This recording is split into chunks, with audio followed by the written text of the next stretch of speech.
Welcome to all of you. आज हम लोग पढ़ेंगे एटीट्यूड। जो चैप्टर हम लोग शुरू किए थे उसमें अगला टॉपिक और वो है फंक्शंस ऑफ एटीट्यूड। पिछली वीडियो में हम लोगों ने बात की थी फॉर्मेशन ऑफ एटीट्यूड की, यानी कि जो हमारा एटीट्यूड है वो कैसे बन रहा है, उसके पीछे क्या क्या फैक्टर्स रिस्पॉन्सिबल हैं। उसमें हम लोगों ने देखा था सोशल फैक्टर, इसके साथ हम लोगों ने उसमें पर्सनल फैक्टर देखा था, और तीसरी चीज़ जो हम लोगों ने देखी थी वो थी बायोलॉजिकल फैक्टर्स। ये तीनों फैक्टर्स पढ़ के हम लोगों ने ये समझा था कि कैसे हमारा एटीट्यूड अलग अलग बनता है। अलग अलग लोगों के अलग अलग एटीट्यूड होते हैं, उनकी इंटेंसिटी जो है अलग अलग होती है। वो सारी चीज़ें हम लोगों ने इसके माध्यम से समझी थी। आज हम लोग पढ़ेंगे फंक्शंस ऑफ एटीट्यूड, यानी कि एटीट्यूड के क्या फंक्शंस हैं। बात को आगे बढ़ाएं उससे पहले अगर आप चैनल पर नए हैं तो चैनल को जो है सब्सक्राइब करिए और अपने दोस्तों के साथ वीडियो को शेयर करिए। देखिए, अब चूंकि हम लोग एथिक्स पढ़ रहे हैं तो एथिक्स में क्या होता है, एथिक जो फंक्शन की बात होती है ना, इसके लिए एक टर्म आता है फंक्शनलिज्म। फंक्शनलिज्म क्या है? ये एक तरीके की जो है डिसिप्लिन है, ब्रांच है फिलॉसफी में, जो ये कहती है कि अगर कोई चीज़ समाज में चल रही है तो वो चल इसीलिए रही है क्योंकि उसका समाज में कोई ना कोई योगदान है। अगर उसका योगदान नहीं होता, कोई कंट्रीब्यूशन नहीं होता, कोई उसका फंक्शन नहीं होता, तो वो समाज में चलती ही नहीं। वो अपना योगदान दे रही है, इसलिए समाज में उसका अस्तित्व बना हुआ है। तो इसी तरीके से जब फंक्शंस ऑफ एटीट्यूड पढ़ते हैं हम, तो यहाँ पे फंक्शंस ऑफ एटीट्यूड का मतलब ये है कि एटीट्यूड क्या योगदान दे रहा है, उसका क्या कंट्रीब्यूशन है। जैसे समाज में हम तब तक हैं जब तक हम योगदान दे रहे हैं। अगर हम समाज के लिए काम नहीं कर रहे हैं, समाज में कुछ अपना योगदान नहीं दे रहे हैं, तो हमारा अस्तित्व नहीं है। हम समझिए कि एक जिंदा लाश हैं।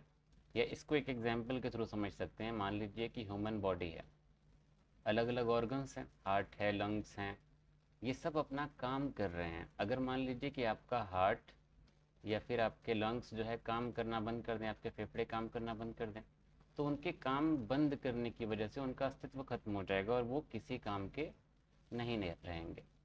इसी तरीके से फंक्शनलिज्म जो है यही बात करता है कि जब तक कोई चीज़ अपना योगदान समाज में या सोसाइटी में दे रही है तब तक वो चल रही है। जैसे ही वो अपना योगदान देना बंद कर देगी, समाज में उसका अस्तित्व खत्म हो जाएगा। तो फंक्शनल, जब भी फंक्शन की बात आए ना एथिक्स में, फिलॉसफी में, तो इस कंटेक्स्ट में बात को समझने की ज़रूरत होती है। तो वैसे ही आज का जो टॉपिक है वो यही है कि एटीट्यूड के क्या फंक्शंस हैं। तो तीन इसकी मेजर जो है कैटेगरीज हैं। पहला जो है कॉग्निटिव फंक्शन है या फिर नॉलेज फंक्शन, दूसरा है अफेक्टिव फंक्शन और तीसरा है बिहेवियरल फंक्शन।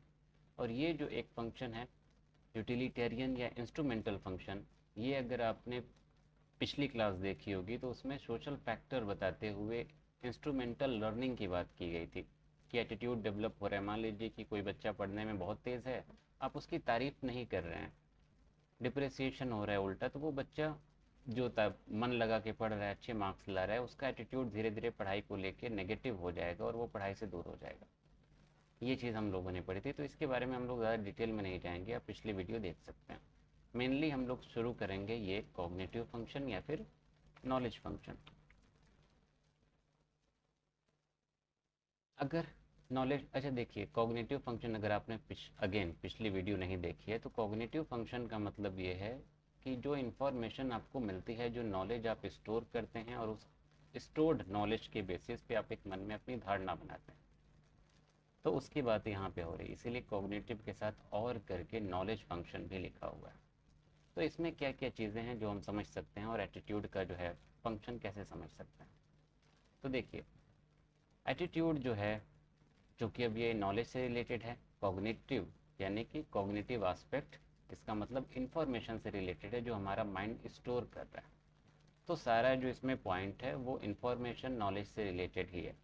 तो पहला जो रोल है वो ये है कि safety from unwanted informations. Unwanted informations का मतलब क्या है कि हमारा एटीट्यूड जो है हमें अननेसेसरी जो इंफॉर्मेशन बिना वजह की है उनसे बचने का एक रास्ता दिखाता है। अब ये कैसे होता है? जैसे देखिए, ब्रेन प्रोसेसिंग जो हमारी होती है ना, या फिर कह लीजिए कि नॉलेज प्रोसेसिंग कह लीजिए या कॉग्निटिव प्रोसेसिंग कह लीजिए, तीनों ले लीजिए।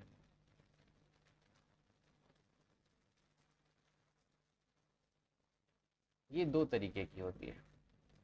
पहली जो होती है वो होती है सिस्टमेटिक प्रोसेसिंग। सेकंड जो होती है वो होती है ह्यूरिस्टिक प्रोसेसिंग। ह्यूरिस्टिक प्रोसेसिंग जो है हेल्प करती है, ह्यूरिस्टिक प्रोसेसिंग से मतलब जो एटीट्यूड डेवलप होता है वो हेल्प करता है अनवांटेड इंफॉर्मेशन से बचने के लिए।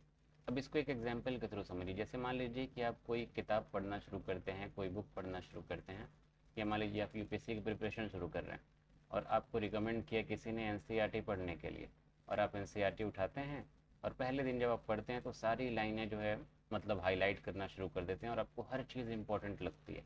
लेकिन अगर वही आपने उस किताब को 3 बार पढ़ लिया तो आप पाएंगे कि आपने बहुत सी लाइनें उसमें फालतू में अंडरलाइन की या हाईलाइट की जिसकी ज़रूरत नहीं थी।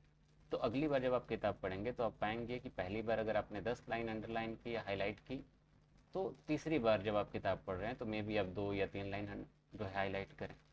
ये हो गया आपका ह्यूरिस्टिक प्रोसेसिंग। तो यही चीज़ अगर एटीट्यूड में इंसान फॉलो करे, एटीट्यूड अगर है ह्यूरिस्टिक प्रोसेसिंग वाला, तो इंसान क्या करता है, अनवांटेड इंफॉर्मेशन से बचता है। जब अननेसेसरी इंफॉर्मेशन वो अपने अंदर नहीं रखेगा तो माइंड उसका रिलैक्स रहेगा और चीज़ें उसी हिसाब से वो हैंडल करने की कोशिश करेगा। सेकेंड चीज़ है helps in understanding and interpreting the world. World यानी कि लोगों को समझने के लिए, समाज को समझने में भी हमारा एटीट्यूड हेल्प करता है। वो हेल्प करता है, इसमें भी आप इन दोनों चीज़ों का इस्तेमाल कर सकते हैं। जैसे मान लीजिए कि आज के टाइम पे बड़ा जो है मॉडर्न ज़माना है, इंटर रिलीजियस मैरिज होती रहती है, एक धर्म से दूसरे धर्म में शादियाँ होती रहती हैं। इसको दो कंटेक्स्ट में देख सकते हैं। अगर कोई ह्यूरिस्टिक प्रोसेसिंग फॉलो कर रहा है तो वो क्या करेगा, वो शादी कर लेगा, चाहे हिंदू लड़का है, मुस्लिम लड़की है, मुस्लिम लड़का है, हिंदू लड़की है, कोई भी रिलीजन हो, बस एग्जाम्पल। ह्यूरिस्टिक प्रोसेसिंग फॉलो करेगा तो वो यही देखेगा कि हाँ ठीक है, हमारी मर्ज़ी, हम 18+ हैं, एडल्ट हैं, शादी कर सकते हैं, शादी करेंगे, वो कुछ नहीं सोच रहे हैं। अगर वो सिस्टमेटिक प्रोसेसिंग को मान लीजिए फॉलो करें तब उनका एटीट्यूड अलग होगा। वो ये सोचेंगे कि ठीक है 18+ हम लोग जो हैं, लेकिन हमको शादी करके इसी समाज में रहना है, क्या समाज हमको एक्सेप्ट करेगा, या एक्सेप्ट कर लिया तो क्या हमारा फ्यूचर क्या होगा। सही है गलत है वो बात की बात है। लेकिन अगर इस तरीके से इंसान सोचे, डीपली सारी चीज़ों को समझने की कोशिश करे, तो ये होती है सिस्टमेटिक प्रोसेसिंग। तो अगर सिस्टमेटिक प्रोसेसिंग का आप इस्तेमाल कर रहे हैं, आपका एटीट्यूड इसको फॉलो करता है, तो आप दुनिया को और लोगों को, समाज को बेहतर तरीके से समझ सकते हैं।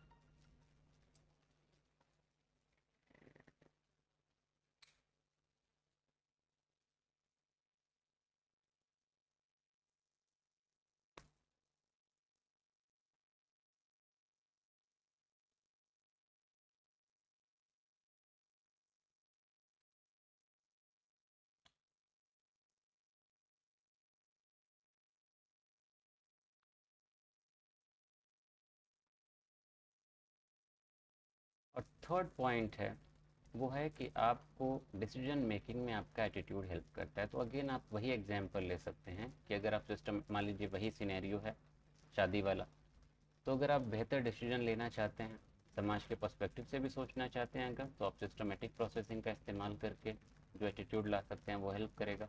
अगर आप सिर्फ अपना सोच रहे हैं, कह लीजिए कि लोगों का नहीं सोच रहे हैं, या फिर आपके कल्चरल जो मोरालिटी है उसके बेसिस पे नहीं सोच रहे हैं, तो आप ह्यूरिस्टिक प्रोसेसिंग का इस्तेमाल करके भी अपने डिसीजन मेकिंग को आसान कर सकते हैं।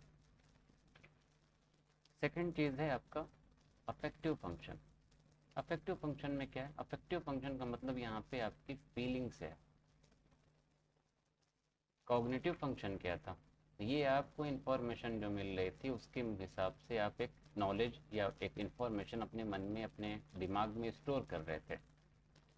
और अफेक्टिव फंक्शन क्या होता है कि अगर आपने स्टोर कर लिया, इंफॉर्मेशन आपको मिल गई, अब आप उसके अकॉर्डिंग बिहेव करते हैं, एक फील लाते हैं। ये कह लीजिए कि एक तरीके से ये इमोटिव फंक्शन भी होता है।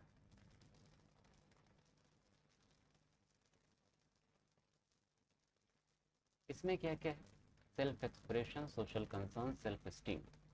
एटीट्यूड हमें सेल्फ एक्सप्रेशन में हेल्प करता है। आप क्या हैं वो आपको दिखाने में आपका एटीट्यूड हेल्प करता है। जैसे आप अपने फ्रेंड के साथ कैसे रह रहे हैं, या फिर आप देखिए कि आप फैमिली के साथ कैसे रह रहे हैं। हो सकता है फैमिली के साथ आप खुल के ना रहे हो, लेकिन आप फ्रेंड के साथ गए, एकदम खुल गए, एकदम ओपन हो गए, खुल के जो आपका एक्चुअल जो पर्सनैलिटी है, जो बिहेवियर है, वो आपके फ्रेंड के सामने आके सेल्फ एक्सप्रेशन कैसे हो रहा है, ये आपके एटीट्यूड से हो रहा है। सोशल कंसर्न्स ले सकते हैं। मान लीजिए जैसे अभी रिसेंटली एक केस था, यहाँ पे कोई जनरल कास्ट का जो है बंदा था, उसका एक जो है खेत था, उसमें कोई दलित जाके मतलब उस कुएं का पानी इस्तेमाल कर लिया, और जनरल वालों ने क्या किया, उसको पीट दिया। तो जो पीटा जनरल वाला जो भी बंदा था जिसने दलित को पीटा, वो उसका एक एटीट्यूड है, और उसके उस एटीट्यूड से एक सोशल कंसर्न दिखाई देता है, एक सामाजिक चिंता दिखाई देती है। वो चिंता क्या है कि हाँ, समाज में आज भी जो है डिस्क्रिमिनेशन होता है, भेदभाव होता है। भले ही कॉन्स्टिट्यूशन में बातें कही गई हैं, लॉज बने हुए हैं, लेकिन समाज में भेदभाव दिखता है, भेदभाव है। और वो भेदभाव कैसे दिखा, वो सामाजिक चिंता कैसे जाहिर हुई, वो जाहिर हुई उस इंसान के एटीट्यूड से। लास्ट बट नॉट लीस्ट, ये है सेल्फ इस्टीम। अफेक्टिव फंक्शन में एक इम्पॉर्टेंट चीज़ है सेल्फ इस्टीम। कह लीजिए कि कॉन्फिडेंस का जो है हाईएस्ट लेवल है, या कह लीजिए कि जब इंसान बिल्कुल भी निराश ना हो, कोई भी सिचुएशन हो, वहाँ पे वो कॉन्फिडेंट रहे। तमाम परेशानियाँ आए, वहाँ पे भी वो एक होप के साथ अपने काम को करता रहे, आगे बढ़ता रहे, कभी भी कोई निराशा ना हो। और मान लीजिए 10 बार वो फेल हो गया, 10 बार फेल होने के बाद भी वो कहे कि नहीं, अभी भी हम कुछ कर सकते हैं, फेल हुए तो क्या हुआ, आगे हम बढ़ते रहेंगे, कभी न कभी सक्सेस मिलेगी। निराशा नाम की कोई चीज़ नहीं। ये है सेल्फ इस्टीम। ये भी आपके एक एटीट्यूड का फंक्शन है, जो कि अफेक्टिव फंक्शन। इसके अलावा एक लास्ट जो फंक्शन है वो ये है कि एटीट्यूड बिहेवियर के प्रिडिक्शन में हेल्प करता है। अच्छा देखिए, ये अफेक्टिव फंक्शन हेडिंग जो है यहाँ पे, ये बिहेवियरल फंक्शन है। एटीट्यूड जो है बिहेवियर के प्रिडिक्शन में हेल्प करता है, यानी कि किसी का एटीट्यूड आप देख के इजीली पता लगा सकते हैं कि उस इंसान का बिहेवियर कैसा होगा। जैसे कोई इंसान है या कोई बंदा है आपकी सोसाइटी में, मान लीजिए उसका एटीट्यूड बहुत अग्रेसिव है, हर बात पे लड़ाई झगड़ा या हद से ज़्यादा निगेटिविटी, तो उसका एटीट्यूड उस चीज़ के लिए फेमस है। तो उस एटीट्यूड की वजह से उस इंसान के बिहेवियर को आप इजीली प्रिडिक्ट कर सकते हैं, पता लगा सकते हैं कि हाँ, ये इंसान आ रहा है, उसमें वो कैसे बिहेव करेगा, वो किस तरीके से बात रखेगा। ये बात आप आसानी से पता लगा सकते हैं उसके एटीट्यूड की वजह से। तो फंक्शंस में इतना ही था। अगला जो टॉपिक है हमारा वो है एटीट्यूड एंड वैल्यूज़। इसको हम लोग अगले वीडियो में देखेंगे।